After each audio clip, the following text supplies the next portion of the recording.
Today's episode of the Counselling Tutor Podcast is sponsored by Web Healer. You're a counsellor in private practice and you need a website, or you've got an existing website which you need help with. Web Healer are offering Counselling Tutor Podcast listeners, that's you, £100 off the cost of a website design and build.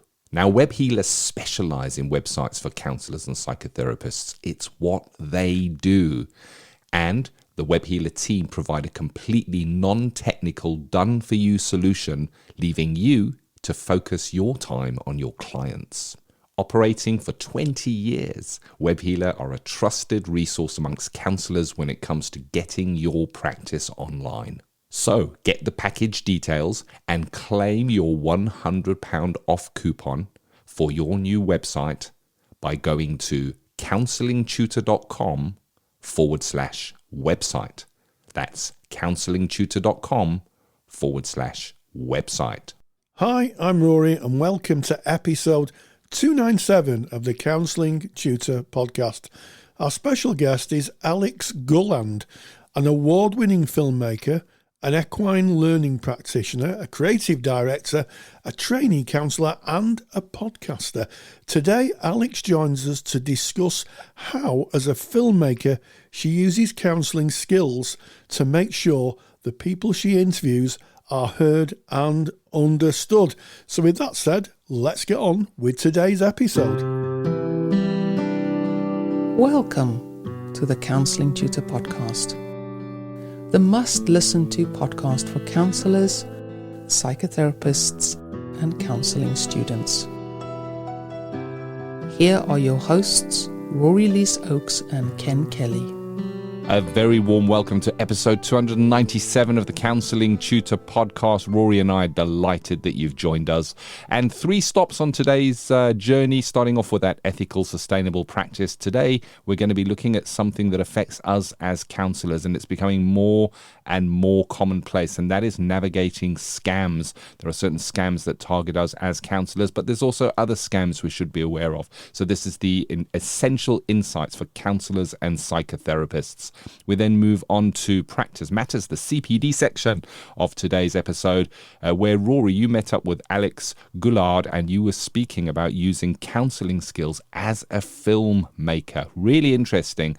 And we often say to our students, just when you go and you study counselling, it doesn't mean you have to become a counsellor in a room. There are many, many applications to the skills that we learn as counsellors and psychotherapists.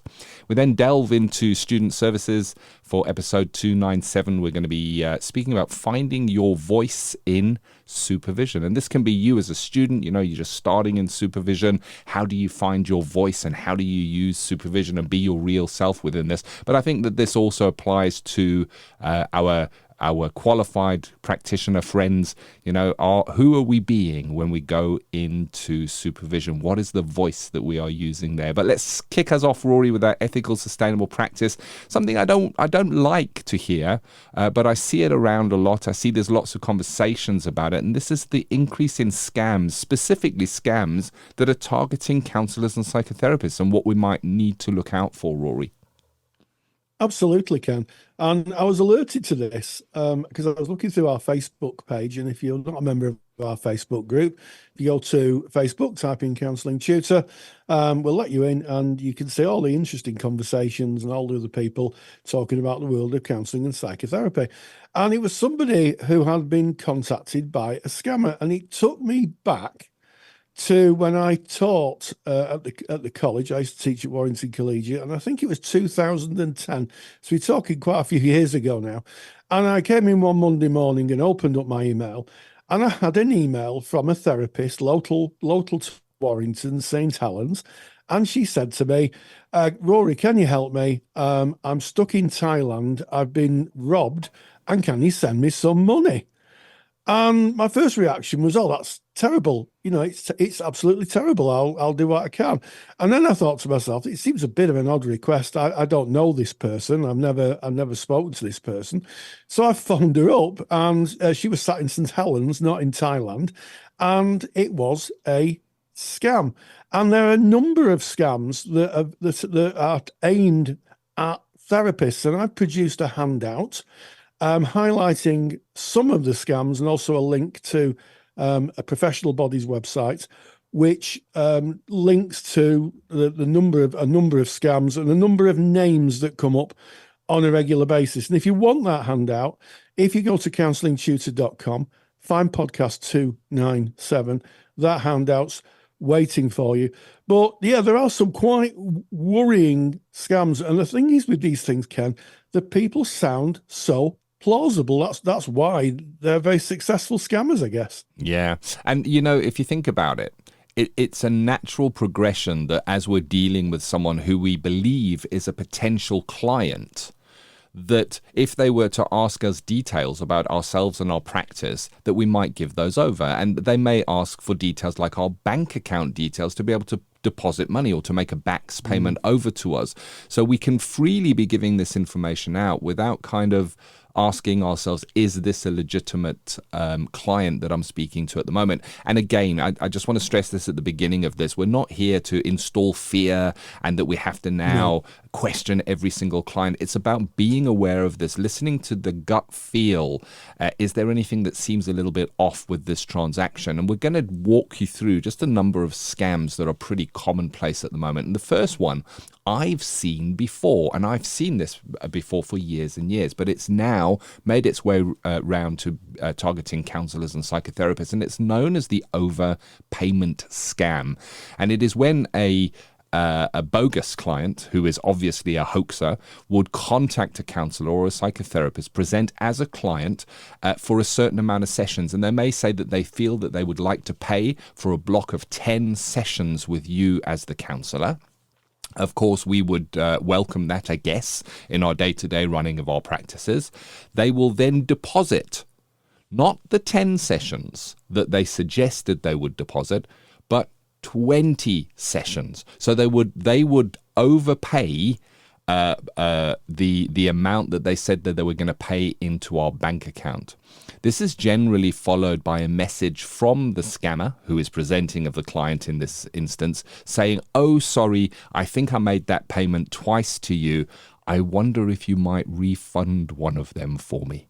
And of course, being of good heart, we might refund 10 of those sessions only to find out that they reversed their transaction on their side, meaning nothing was deposited into our account. It was just a fictitious number that was showing for a little while, because it is easy to reverse a payment that you've made. Anybody can do that by just contacting their bank.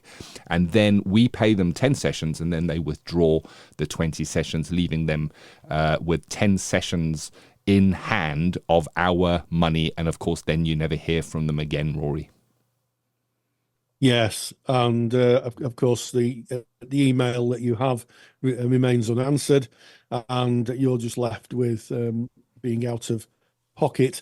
Another scam, of course, is the directory scam, and you receive a call from an individual claiming to represent a police and fire association. And they mention that a professional body such as, the BACP, the NCPS, or UKCP was endorsing therapists and inquired if you should be listed. And they request your bank information. So they say, "Oh, we just need your bank account, and we just need a few other things." And you give them your bank account, and you think nothing of it, and you think, "Oh, I'm going to get lots of inquiries." Now, how the scam works is that once you've got someone's bank details, you can set up loans or credit cards in the name of the person who the bank details are of. And then you can start to spend the credit card and take the loan out and spend the money. And there's about a month before, of course, the bill turns up. And it will turn up at your address, and you'll say, "Well, I haven't got a credit card, and I certainly didn't take this loan out." And it's a form of identity theft. And what happens is that you have huge amounts of debt against your name that you've not taken out, and then you have to go through, the courts. You have to unravel that. You have to work with the bank. It takes a huge amount of money. In the meantime, the people who've perpetrated the scam are probably enjoying bottles of champagne and are sitting at the beach. So you need to be very thoughtful about giving your bank account details out to anybody on the phone. And that actually brings me to what's called a classic phishing scam. It's called with the P. And phishing is where a scammer's trying to get information from you. And they could use very creative ways. They can send you emails, they can phone you up. And once you have, once you handed over your credit card or your bank details, you're really in the realms of hoping that you're not going to get scammed. So I think there's a few golden rules, Ken, isn't there, when people are asking for your bank details, and perhaps Ken can go over the golden rules. Yeah, we'll get to them. I think what's probably an idea now, because we're just running through different scams, and if I was listening to this, I'd now be putting a padlock on my wallet, putting it in a cupboard, locking it up. Anybody that asked me for my bank details, I would be saying, who are you and what's going on here, there? And we don't want to go into that territory. We just want to raise awareness. And there are some really simple things that you can watch out for. So the overpayment scam. Let's just start with the overpayment scam. So it is, let's say, for instance, you go through the process and somebody then says, okay, I'm going to put 10 sessions into your bank account. And then you suddenly see 20 sessions have been put into your account. And then they contact you and say, you know what, I've overpaid you. Could you please pay me that balance back? This could happen. It could be an honest mistake. And of course, it could be a scam. Now, knowing about the scam, you might have a little spark that goes to say, let me look at this.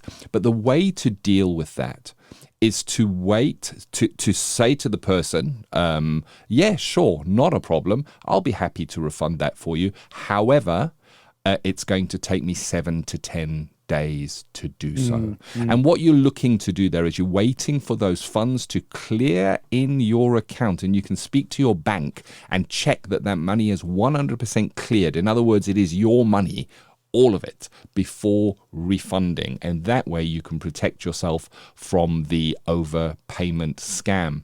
The directory scam that Rory spoke of, and phishing, as it is known, where somebody is looking for your details, they're very similar. The directory scam is a form of phishing. They're specializing that, niching it down, targeting counselors and psychotherapists, using words that we will relate to, so we may be more willing to put over information.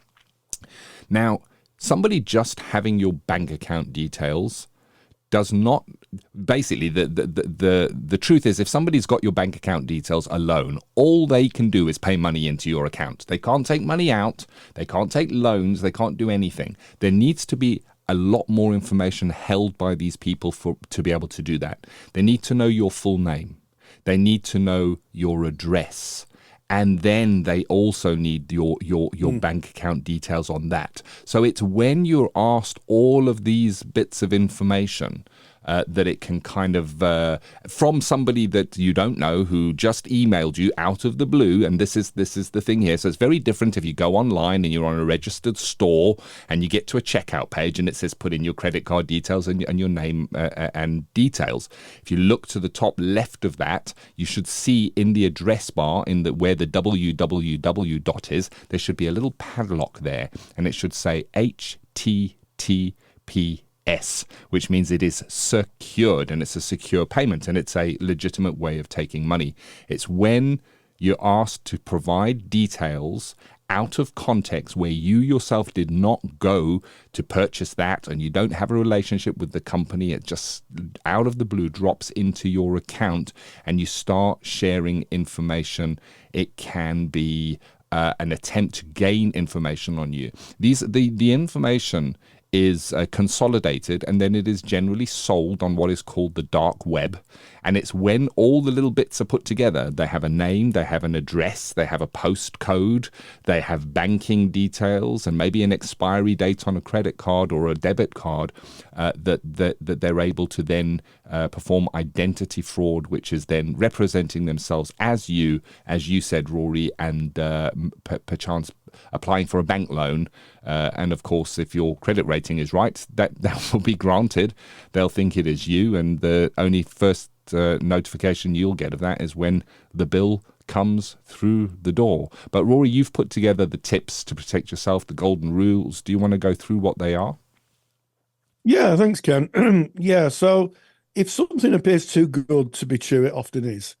And I think that's the first rule of anything in life. If someone offers you a great opportunity and it just really sounds too good to be true, you know, something like buy a house for £1, that type of thing, usually it is too good to be true, isn't it? So step back, have a think, and just take time. And time here is the key aspect to all of protecting yourself from being scammed. Never give out bank information such as PIN or credit card details to anyone who emails you requesting them. Never, ever do that. And if someone calls you for banking details, so, you know, they call you from the bank, what I would do is I would phone them back, but I wouldn't phone the number that they supply. I would phone the bank directly and ask. So you could find the bank's details on the internet, phone them directly, because someone could just set up a fake phone number.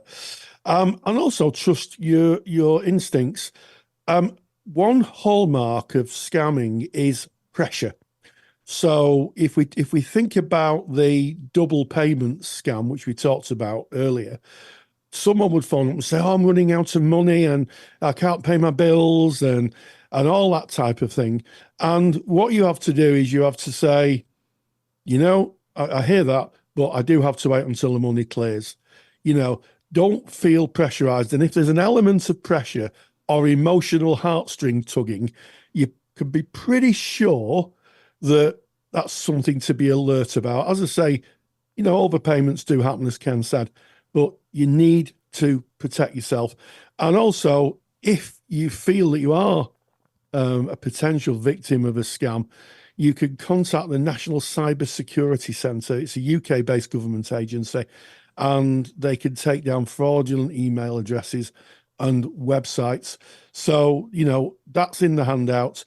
And also, if you wanted to find a little bit more about it, I've included a link to the BACP, and they've got a web page up which shows the types of scams and also frequently used names that are used. So if you get that name in an email, because what the scammers do, excuse me, is they will just copy and paste the text into an email, into an email client, and then just send it out to you, including the name.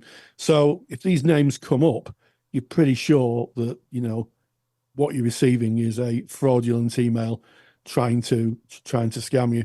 But it's part of internet life now, isn't it, Ken? It's you know, I receive, you know, 5 or 6 of these a month across all the email addresses I have, and it's just part of modern, I guess, the modern world where people will try and take advantage of you, and especially if you're a caring sort, like counsellors tend to be. Yeah, it is. It's sad that there is that side of the world, but it is the real world in which we live, and we just need to be vigilant and having these kind of conversations, having the resources, as Rory has mentioned, that handout to hand, really, really handy, and just raising our awareness around what scams are going around at the moment. And there is a big light being shone on cyber fraud and scams right now, specifically here in the United Kingdom by the government, and the National Cyber Security Centre has been set up, and there's really a big awareness raising at the moment as we enter the realm of AI, or the time of AI, because AI I guess enables scammers to be smarter and to act in ways that we can't even imagine yet. So there is a national awareness around what scams look like, and it's good to kind of, as part of your CPD, there's nothing wrong with having a link to the National Cybersecurity Centre and going through and looking from time to time to see what the latest scams are. And here's something I can say with absolute certainty: there have been scam emails in your inbox. This is a guarantee, and they continue to come. And you may see them and kind of mark them as spam or something like that, which is exactly what you should do with them. But they're going to, and you can also block the sender as well, where you can block the sender. But for instance, here's some examples that I've had. Usually around the time of corporate tax putting in or personal tax payments, I'd get something that presents itself as being from the revenue service saying, "Hey, your tax rebate is here. Just click this link so you can see what tax rebate you get. Now, I know I've got an accountant who deals with all that kind of stuff. There's no ways I'm going to receive a mail like that. One of the things that's really a good idea is have a look at the top of the email. Who is it being sent by? And very often, it will be some name you've never heard of, somebody else at, and it will not be HMRC, which is the revenue service here in the UK. It would be something different, and it may even be something like a Yahoo account or a Hotmail account or a Google account. So have a look at the address that has been sent from. There is a number of different ones. The other ones is I've had bank charges repaid to you on your X account, and it'll be a bank account I don't even own, that I've never had in my life before, because the scammers will take a chance. What they do is they buy lists or they harvest data from phishing and getting access to other people's databases, and then they will send out to all in the hope that something is going to stick. And again, you can block that sender. And if you ever get anything that looks enticing and you are unsure and you're wondering, is this right? Is this true? And it can be something saying there's a warning or you're in trouble that you need to click. It can be anything like that. What you can do, just have a look at the email and then go onto Google and just put in the subject line or something like that from the email, and you'll quickly see whether there's a scam on that, because a lot of people will be posting about that. But it's being vigilant.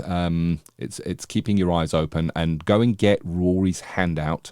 Again, to get that, it's free of charge. You go to counsellingtutor.com. That's our website.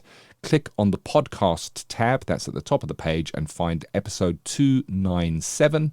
And you can download that from within that page. And that is the Protecting Your Practice, a Therapist's Guide to Avoiding Scams. It's going to cover the overpayment scam, how the scam works, the directory scam, how that works as well, how the classic phishing scam works, and the tips that you can use to protect yourself, as well as how you can report fraud and scams, and the links to the National Cybersecurity Centre, and of course the article on the BACP website that Rory mentioned.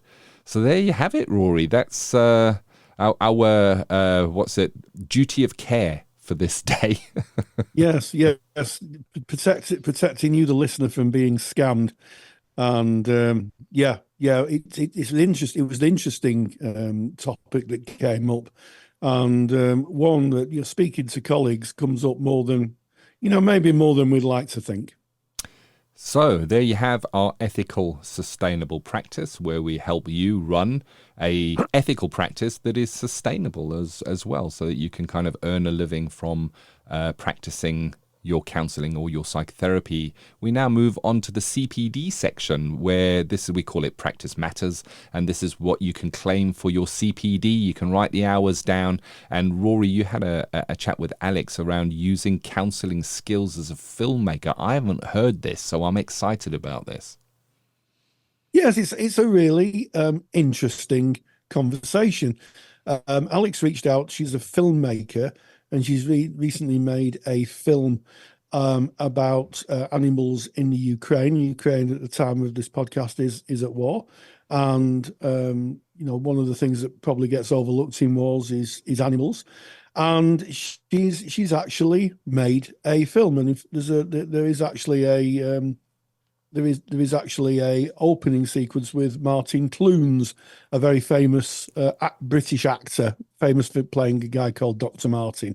So if you ever catch that, and he's talking about it. I think it's called Tales from a War Zone, and it's a story about rescuing animals. And Alex speaks about using counselling skills to interview people in very, very dangerous situations, who are undergoing, an extraordinary experience. Being at war is an extraordinary experience. And she speaks about how she uses counselling skills and what she has to think about when interviewing people who are under, a great deal of pressure and a great deal of emotional stress. And this is what she had to say. Practice Matters is proudly sponsored by the Counsellor CPD Library. To access top quality, relevant continuing professional development for your practice that you can do at a time that suits you, and all for less than the price of a cup of coffee, visit counsellingtutor.com.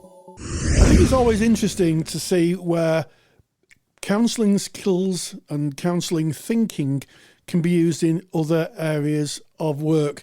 And I'm delighted to be joined today by Alex Gulland, who is a documentary filmmaker and also a student just about to finish her counselling qualifications and become a qualified counsellor.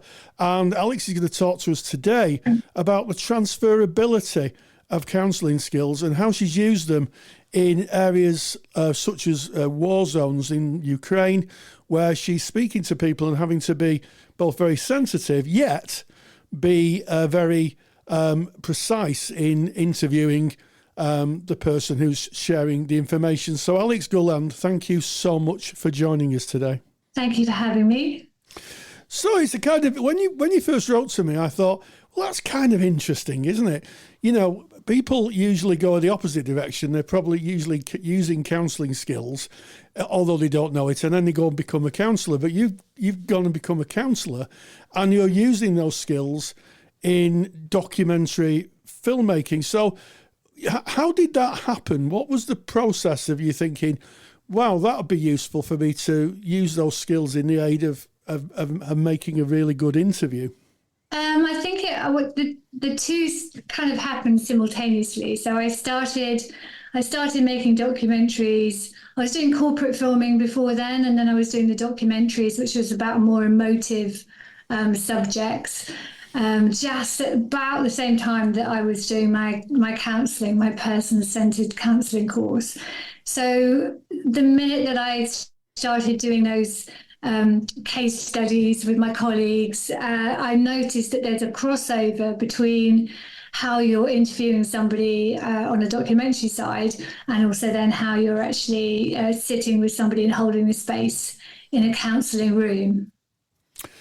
Yes, you could see the crossover, and also think it's kind of very interesting that the kind of documentaries you make are usually people in quite emotional, would I be right in thinking emotional situations? So it's a little bit more than skills. You're having to draw a lot more from your counselling training to kind of manage the energy, I guess. Yeah, so there's a couple of the similarities kind of come across in a couple of different ways. So, you know, starting off a counselling session and then also an interview are more or less the same in the sense that you're grounding yourself. So I do something called a body scan, which is something that I've learned from my equine therapy, which is basically checking in with yourself, regulating your breathing, making sure that you're grounded. And in that respect, it's kind of very similar. But then when you're going into the actual session or interview itself, it slightly changes. In the sense that with documentary making, and it's highly emotive. The last one I did was talking to charity workers about rescuing animals, getting them out of the Ukraine, and looking at the war in Ukraine through their eyes. So they were actually having to relive quite dramatic experiences. But they wanted to tell their story, and really that's kind of like the role of a documentary, is to tell those stories of people that don't have access to a platform. So the questioning tends to kind of start off slowly, and then there's a gradual build, then you get to the emotive part, and then you bring them back down again. But obviously in the counselling room, it's more non-directive, so the client is leading there. It's probably the same in terms of immediacy skills and body language, and a little bit of relational depth, I think, with both of them. But one being directive in my terms, because I know what I want to get out of that documentary interview, and one being non-directive, where the client is kind of getting out of the counselling session things that are going to help them. But then the ending tends to then also be the same, because you're gradually bringing people back down, you're grounding them again, and you're ensuring, that they're not going out into the outside world, having to relive a trauma or something that they've just been talking about in the counselling room. So there's a lot of crossover. I think I think that's really interesting, isn't it? You talked about managing the process, and as you say, you work in quite emotive areas. Working with people who are high emotion. We're not interviewing maybe kind of general interviewing. This is people who have come from traumatic events and life-threatening situations. I wonder, how do you manage the boundary between being an interviewer, being a therapist? Is there ever a time where, I guess, the risk of using those therapeutic conditions, sometimes they're known as the core conditions, we'll let that go on this interview, because it's not actually called the core conditions, but the core conditions of empathy, congruence, and unconditional positive regard. I wonder, is there a danger that it could tip over into therapy? And if it's going in that direction, how do you manage it as an interviewer? You mean the documentary interview tipping over into a counselling session? It's the way that I do those interviews is that I'm actually editing my voice out of it. So in that sense, it's very directive, and I think that helps to manage the boundaries. So you're not actually having a dialogue so much as you're ensuring that they're answering the question in their answer. So the boundaries are kind of met in that respect. Is that what you mean? Yeah, so I just wondered if you're using those necessary and sufficient conditions, then isn't there a risk, I'm thinking, that the people you're interviewing will go into process. In other words, they'll go from just being straight an interview, a question and answer, to actually a more emotional process that may be more difficult to manage. Yeah, there is that danger. And before every documentary interview that I do, I have a conversation with that particular subject beforehand. So because I need to talk to them about the questions beforehand to ensure that they know the content of the interview. I always ensure that they have somebody that they can talk,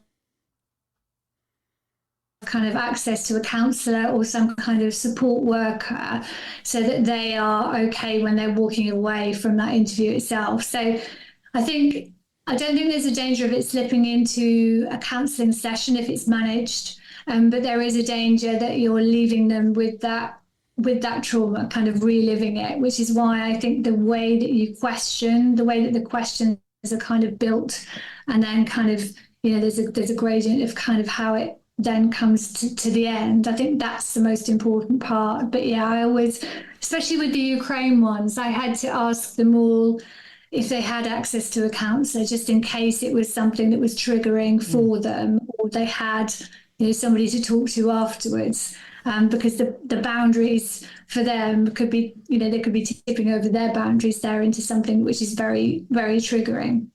I mean, I guess boundaries go two ways, don't they? Because you seem to have very well managed the process with the interviewee. But what about yourself? As an interviewer, you must hear some harrowing tales. And I know there's been some quite high-profile journalists who've come back from war zones and found themselves sitting in a therapist's chair. John Humphreys, a very famous reporter who reported in the Gulf War, has spoken a lot about him going to therapy because of what he's seen, what he's heard. How do you look after yourself in these situations? Again, that really is down to boundaries.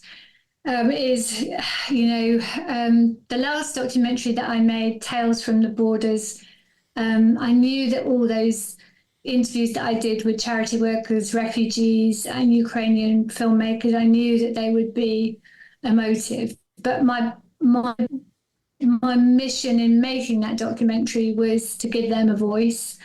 And the reason that I did it is because I wanted to do something to help. I donated, I'd taken supplies to people that were going out to Ukraine. I'd helped as much as I could. But then when I really looked at it, to use my skill base, the best thing I could do was make the documentary to kind of platform what was going on there. But I think you have to be able to step away from it, because you've done the best that you possibly can with the skills that you've got, and to really, you can only kind of continue doing that if you look after yourself. So you've got to be quite strict in doing something afterwards. I always made sure I either took the dog for a walk, or I spoke to a friend, or I did something completely different to ensure that my mind wasn't dwelling too much on what was going on out there, because you can't do anything by worrying or stressing.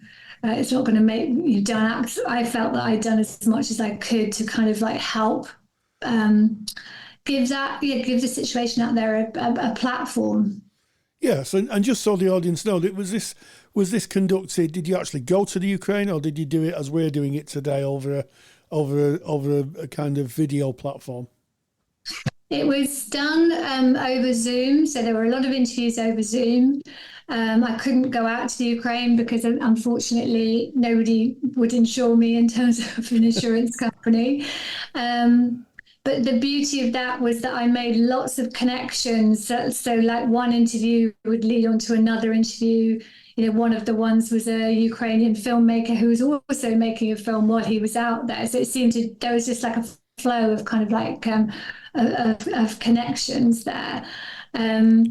The B-roll, so what was playing while they were talking, that was quite difficult to get hold of, but I managed to do it through various charities that were either on the border or actually on the front line. So there was a constant kind of, I'd wake up in the morning and there'd be stills coming through and all kinds of footage coming through, which I could then mold into kind of like the storyline of the documentary. So no, I didn't go there. I would have loved to have gone there, but I think I possibly might have got in the way a little bit. And as I say, I don't think my insurance company, I don't think I would have been able to afford the insurance. Yes, it is, after all, at the time of recording, a war zone, or parts of the Ukraine. Well, I suppose all of the Ukraine's a war zone. They are at war, aren't they? Yeah. I often have conversations with colleagues, and the question of, do you ever kind of wonder about your clients comes up. People have always asked me, do you ever wonder what's happened to your clients? You tend to leave you, go on to their own lives, and of course we don't follow them on social media or do anything like that. They go on to the anonymity, if that's the word, anonymity of their lives. Do you ever find yourself wondering about the people you've interviewed, given that they're in a very difficult situation? Yes, I mean, I do. There is the dialogue kind of goes on afterwards, if you see what I mean. So you still have the connection with them, to letting them know what's happening with the film and checking in with them. So Stas Kaprilov, who is the Ukrainian filmmaker, so that he is still out there filming. So that is something he's created his own film about searching for his dog that ran away during the bombing, but then he just kept on filming. So I know kind of just from social media and everything that he posts and what I post, I kind of like know where he is and what he's doing in the Ukraine. And with the charity workers and the refugees, I'm still in touch with them as well. So via social media, you are connected. And then, of course, when you're making a film, there's lots of elements that need to come together, especially if it's 45 minutes. It takes quite a long time to kind of get that story. So it is a linear story. And you're constantly kind of keeping them updated so they know what's going on with their particular interview. So there is a danger that I kind of worry too much about them. And sometimes, I probably tip over into that boundary a little bit, thinking, gosh, are they safe? Are they okay? I wonder what they're doing now. How do you manage the demarcation between being a interviewer, where you're interviewing, I guess, for a goal? You're looking for a story. I think, if you're a journalist, you're bringing a story, and I think you said that. How do you manage that demarcation when you're working with clients as a therapist? Do you have to kind of physically kind of put yourself in a space and say, I'm not a journalist or a filmmaker today, I'm a therapist? How does that work? What's that process like? So I think that's where the kind of where it differs. because you have to be non-directive in person-centered. So I've got to change my mindset to totally put myself into kind of like the therapist's role. So it's quite an easy demarcation in terms of the fact that you're kind of listening to the client's story, and you've got to let them tell that story, and you can guide them, and you can help them, and you can reflect, and you can paraphrase. But actually, that's their story. Whereas within on the documentary side, there's a slight difference there, where it's more directive, it's more controlled. So it's quite easy to kind of move from one to the other. Yeah. So I think you said you've got to kind of, I guess, prepare yourself, or sort of be aware that you're in one role and not the other, I guess.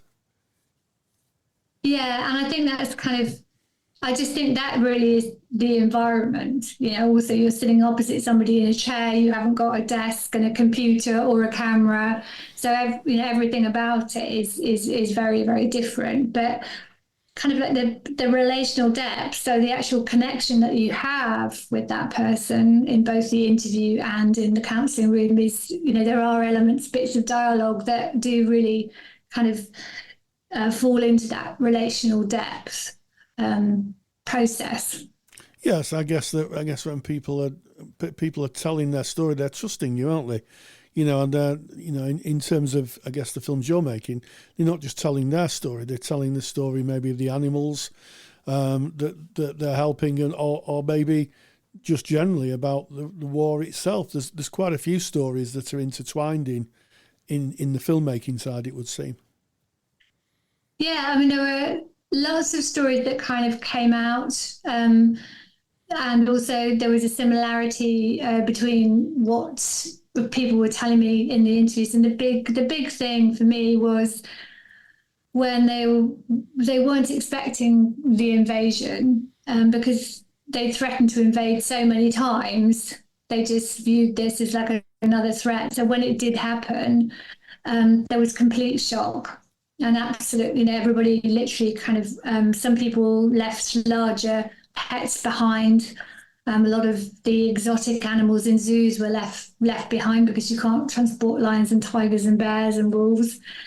So that was kind of like, that was a similarity there between kind of what people were experiencing, the shock of that, and then the stories kind of really kind of build together to kind of build an emotional high. And then the documentary in itself kind of like has that rhythm to it, where you're gently leading people through it.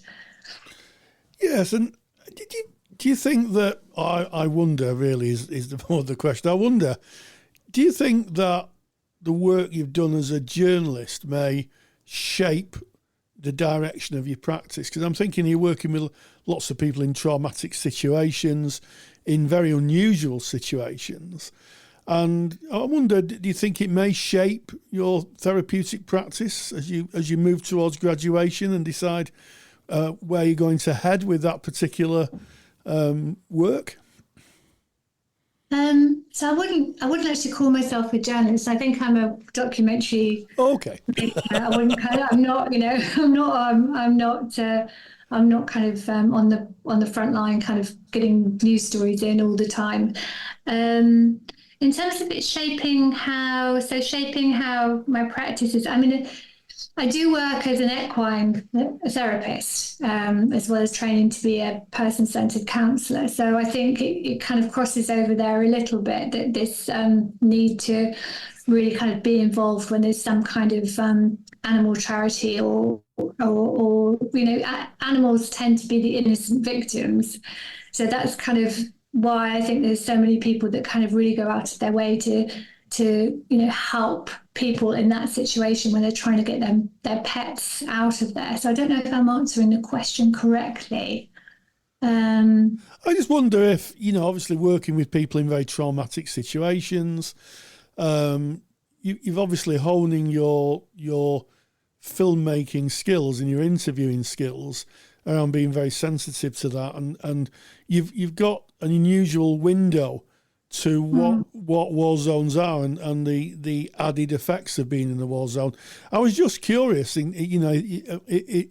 you might have wondered in a quiet time, I might work with survivors of war zones, or look more into the trauma side of therapy, because that's a big growing edge, working with clients with trauma. Yeah, definitely. I mean, I think I'd like to be able to help refugees, war zones, for sure. It would be something that I'd like to do on a counselling level. Well, I think this has been a fascinating insight into, first of all, how transferable counselling skills and counselling knowledge can be in other areas where you're having to work sensitively with people in very, very difficult situations. And I guess also it's been interesting to hear how you managed to manage that demarcation. So, Alex Gulland, thank you so much for joining us. Massive thank you to Alex. Thank you to you, Rory, for holding those interviews, bringing us the important information, showing us a different view. And really, really interesting how counselling skills can be used in that high-pressure situation for, I guess, a different outcome than counselling and psychotherapy. And that was our Practice Matters, and we now move into our Student Services. Student Services is sponsored by Counselling Skills Academy. Have you ever wondered if you're using counselling skills effectively? Confidentiality means we rarely see skills used by others, so it's no wonder that so many students say they lack confidence in their counselling skills.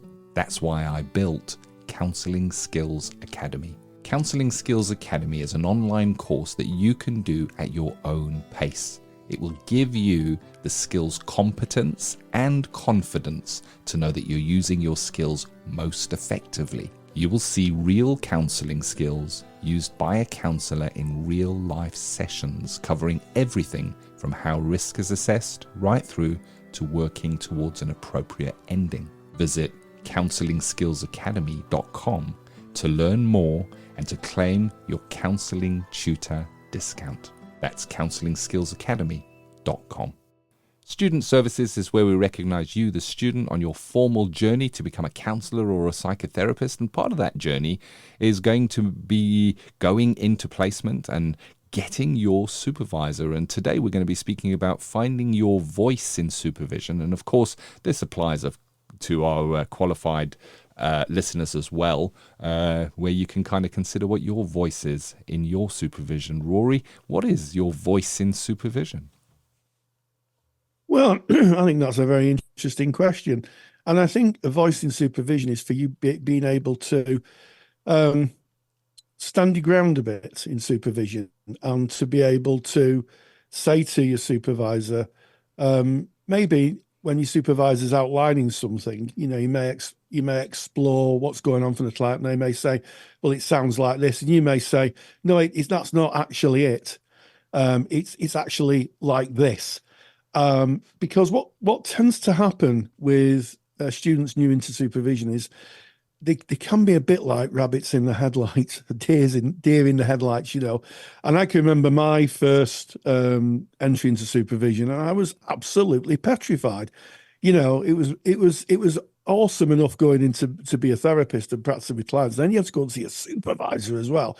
And maybe it's just my take on things, but I felt a little kind of frozen in my first few sessions. And, my supervisor would ask me reasonable questions. And every time I said, I don't know, I'd feel, oh no, I'm not getting it right. And I would end up a bit of a nervous wreck in supervision, to be honest, at least for the first 6 months. And then eventually it kind of struck me that the supervisor wasn't trying to catch me out. They were asking reasonable questions to try and get a better sense of who my client was. And it was okay for me to say, if I didn't know, I don't know. And it was equally as okay for me to listen to what the supervisor said and then take that in and say, I hear what you say, but actually it's not quite like this. And then go through the process of just explaining again what the client's presentation was. And I think it's a really important rite of passage for students, because you're not passive participants in supervision. You're an active participant, and finding your voice is finding how you can bring the client, and sometimes mildly challenge your supervisor if you think that what they're telling you may be not quite accurate for your client. This is a really interesting topic, Rory. And I think when I reflect on this, it may well be that your voice in supervision changes throughout the arc of your practice. And you mentioned, Rory, that first supervision, going in as a student, and at that time there is a lot of support from a supervisor who is there kind of helping you along. And I remember going into my supervisor, and I was very much looking, as were you, in from what you've shared there, Rory, am I doing this right? I don't want to get this wrong. Within me, there was really high stakes. I was working with real clients who were bringing their real life situations. I couldn't get this wrong. I had to do it right. And now I was working with a supervisor who was way down the road from me. Of course, they know all things. Of course, they're going to advise and guide me and tell me what to do and how I should be doing it and what I'm doing it wrong. And boy, was I wrong. When I learned that supervision was about me exploring my practice with a peer who is further down the road, kind of looking over that and being with me. And it may well be that when you first go into supervision, your voice is one of listening, learning, checking things all right. But you may find that as your practice matures and as your relationship with your supervisor matures, that can change over time. And on the other side of that, so if we take that as like a spectrum, starting off with looking to the supervisor with the wide open eyes, hoping that they're going to drop the pearls of wisdom that you can then go and apply in counseling. On the other side of that is the mature therapist who is mature in their practice and has many years under their belt, maybe is a supervisor themselves, and they might go to their supervisor, and what may be discussed and how that may be discussed may be completely different. It may be like two peers debating and discussing in an informed way the presentation, and it may go from it. There may be, no, I don't agree with that, and maybe it's like this, and what about that, and if we look at this theory, and what happens if we bring that in, and it can become a very interesting and very rich and nurturing process. But I guess supervision is like anything else. It is a relationship, and there's going to be a forming, norming, storming of the relationship when you go in, old Rory. Model, yes. When you go in there. But I think it all starts with asking yourself, what is your voice when you're going to supervision? Are you able to be your true self? Are you able to be congruent? Are you able, and this is an interesting one, are you able to go into your supervisor and say something like this?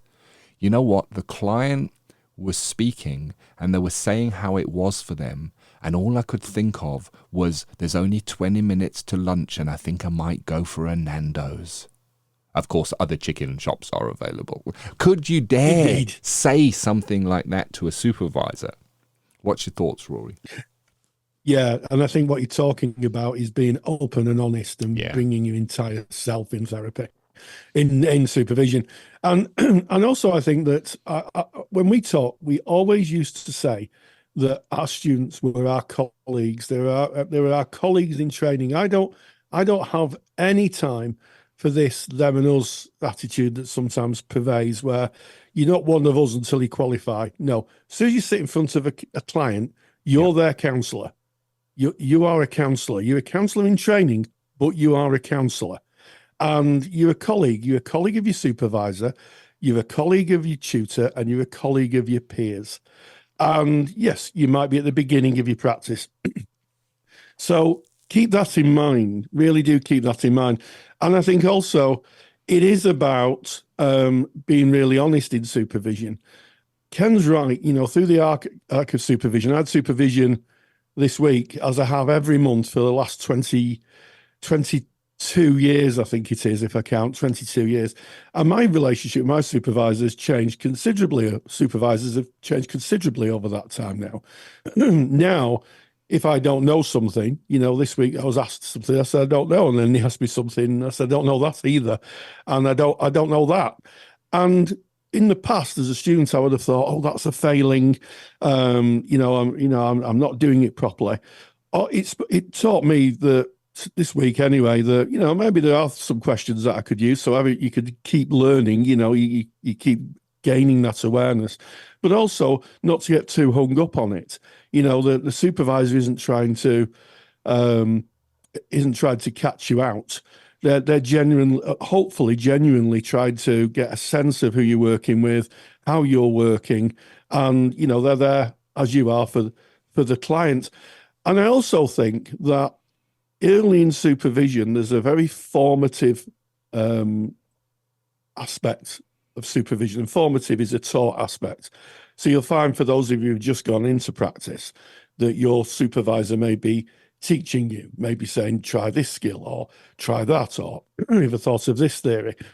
But also on the other side of things, when I work with students, they may have had other careers. So I've worked with some very talented students new to the profession, but they may have worked in drug and alcohol recovery services. So they have a wide range of information there. They probably know more than I do.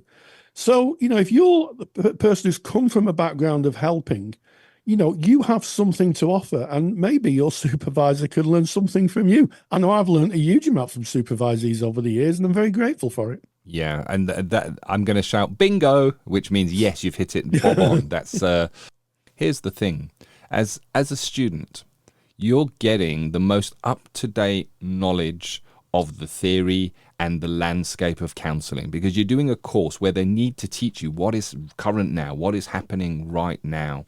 And it may be that you're getting information that may clash with something that a supervisor holds. Now, a supervisor should be doing continuing professional development. We know that, and they should be keeping read up on what's happening. But it may be that you have different information to your supervisor, and there's nothing wrong with sharing that. We say that when we go into client contact, that's when we start really learning, and we learn because our clients will teach us. Just by being there with the clients, they're going to teach us about counselling and about that process, and the same is true in supervision. And Rory, you are an open supervisor, and you openly say, you know what, I have learned much from my supervisees. And when I was in supervision practice, I too learned much from my supervisees. It is a relationship. It's a balanced relationship. Yes, it does travel an arc, and I would imagine in the first few sessions of supervision, it's a new relationship. You're going to be getting used to that, and it may play out one way, but as it matures, it becomes an interesting and balanced relationship of two individuals sitting together in an informed way, looking at your practice and your clients and what is best fit and best suited for those clients. And I think if there's anything to take away from this, it is the do you dare be your true self. And it's we might go, oh yeah, of course I do, but do you? And that's the thing to maybe reflect on and maybe journal about, and maybe there's the personal development. Dare you be your true self in supervision? Dare you say the unthinkable? For instance, if you had a client and you found them attractive, could you tell your supervisor? Because that's a no-no. I'm going to get struck off. That's the biggest sin of counselling. You don't fall in love and have romantic relationships with your clients. And I'm going to be open and honest here. I remember taking that very presentation in a shape or form to my supervisor, and working through that. And I was really nervous going in. I was really nervous that I was going to be chastised, that I was going to be reporting, but I felt I have to do this as the right thing to do. By the end of my supervision session, all that had cleared. I had a little bit of time afterwards to reflect and work on what was suggested in supervision. By the time I saw that client again, guess what, Rory? They were a client. That's what they were the next time I saw them. But I would dare to say it and be myself. But there's a risk in that. But this is what we ask of our clients. We ask that our clients be their true selves when they come to us. So can we reflect that in our supervision? How do you find your voice in supervision? Great topic, Rory. Absolutely, Ken. And also I think it speaks to, when you're finding your supervisor, do you feel comfortable with the supervisor? We spoke on I think it was episode 296 about having supervision. Being told you have to have a certain supervisor. I think one of the benefits of choosing your own supervisor is that you may be able to find someone who is suits you and your style and your way of working. And I also think that supervisors need to grow along with their students. There shouldn't be a stage. I had a supervisee say to me many years ago, she joined me, and she said, my supervisor, she's qualified and technically better qualified than myself, huge amounts of postgraduate training.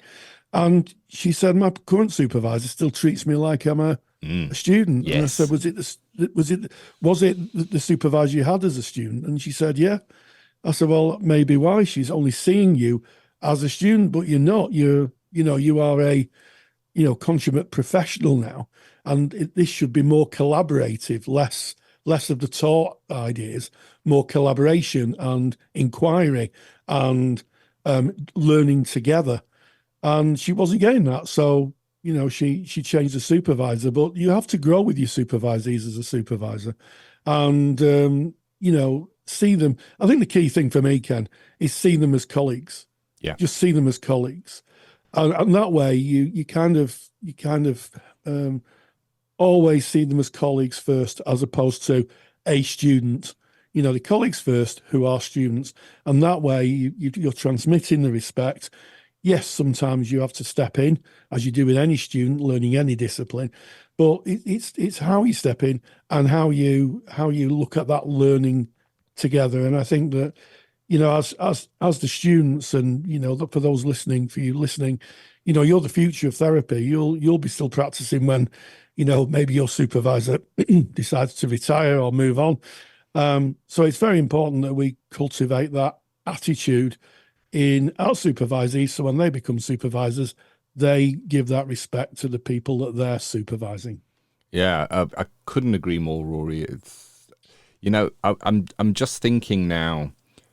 We've spoken in previous episodes about when it might be time to change your supervisor. And there's a great example that you've just shared there. Is the supervisor able to see you where you are now in your practice with the practice development you have? And this works two ways. Are you able to see yourself that way in front of your supervisor? It might not be that the supervisor is acting in any way. It might be transferential. It might be us acting in that way. So there is the balance. And it's interesting. You're going to have to help me here on the theory, Rory. You're the encyclopedic knowledge, not me. There was a point where he was a student of Carl Rogers, if I'm not mistaken. And there was a time where he needed to put Carl Rogers behind him. He needed to move on. I think he used the words, he needed to execute him, if I'm not mistaken. It was another British therapist who trained with Rogers, and he said he had to execute him. I mean, we're talking metaphorically here. In other words, he had to put Rogers to one side and become himself, because, we talk about Rogerian therapy, and Rogerian therapy is being your own person. I think it was Brian Thorne. He wrote it in Rogers' biography. And he said he had to put Rogers behind him. And I also think that it's very, very important that from time to time I remind my supervisees that they are equals, that we're equals. Sometimes I think you have to remind people just how far they've come. I work with some incredible supervisees doing some incredible work. And I remind them regularly, this is brilliant. Look at what you're doing. Look at how you develop your practice. Look at your professional formation. To give them that idea that I see them as a fellow colleague. I use the word fellow advisedly, a fellow colleague, and that in supervision we are colleagues working towards a common goal, and that common goal is being in service of the client that's in front of my supervisee. Powerful stuff. Finding your voice in supervision, that is our student services. And we're so grateful that you joined us. This has been episode 297 of the Counselling Tutor Podcast. Yes, we started with ethical, sustainable practice, navigating scams, need to protect ourselves from people who may wish to scam us. And we talked about handout, and that's available in episode 297. Go to Counselling Tutor. Go to the podcast tab 297 and that handout is waiting for you. We moved on to Practice Matters, a rather left field interview, I have to say here, in that we interviewed Alex Gulland. She was a person who uses counselling skills in other areas of work, and she shared the benefits of being able to use those facilitative conditions to help people being interviewed in very stressful situations. In the case of Alex, people in a war zone. And finally, we talked in student services about finding your voice in supervision, taking your rightful place as a colleague in the world of counselling psychotherapy, and being yourself. And as we sort of roll out of this episode, I wonder if I could ask you a bit of a favour. If you enjoyed Ken and myself's conversation, why not leave us a 5-star review on your favourite podcast platform and help grow our community? And if you know someone who may be interested in any of the topics we've discussed today, why not just drop them a copy of the podcast into their social media line, or maybe email them so they can hear it? Because every recommendation helps us reach and connect more listeners. And finally, thank you so much for allowing us to be part of your journey. We really do appreciate it. We really are grateful. So until next time, stay grounded and stay safe. Take the stress out of your counselling studies and get the support of Rory and I by joining us in the Counselling Study Resource. See how Counselling Study Resource can help you. Visit counsellingtutor.com. That's counsellingtutor.com. Thank you for listening to the Counselling Tutor Podcast. Find the show notes for this episode by visiting counsellingtutor.com.